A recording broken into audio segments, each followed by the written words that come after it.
When you think about Kurt Busch's career and journey as it was, what stands out to you? Performance.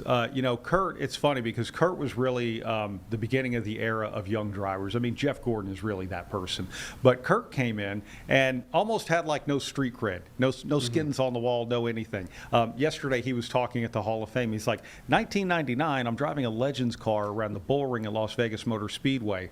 A year later, I'm qualifying 10th in a cup race, beating people like Dale Earnhardt and so on. So Kurt comes in as this goofy-looking kid with an attitude that I think people looked at and were like, come on, man, who are you? Really? You're going to come in here like he was West Coast when this sport wasn't West Coast. But then he proved it out on the racetrack. Goes out there and wins 5 races at Bristol, wins the Daytona 500 late in his career, wins a championship early in his career. I mean, he did everything pretty much that there is to do in the sport and then some.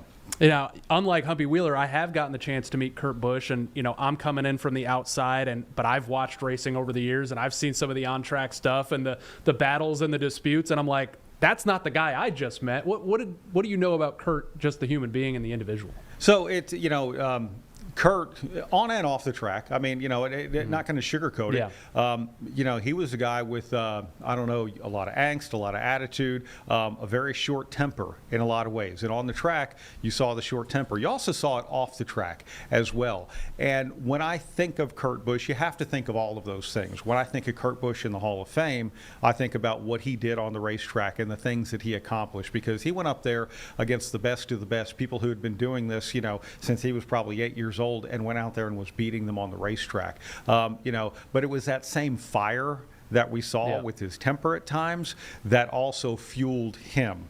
And he wasn't afraid to yell at anybody, whether it was his crew chief, a reporter, or someone else. But he also was a person that when you sit down face to face with him is extremely engaging, extremely nice. When he's away from the field of play, when the chin strap is loosened from the helmet, if you will, great guy. All right, Brad Gillie here from Performance Racing Network.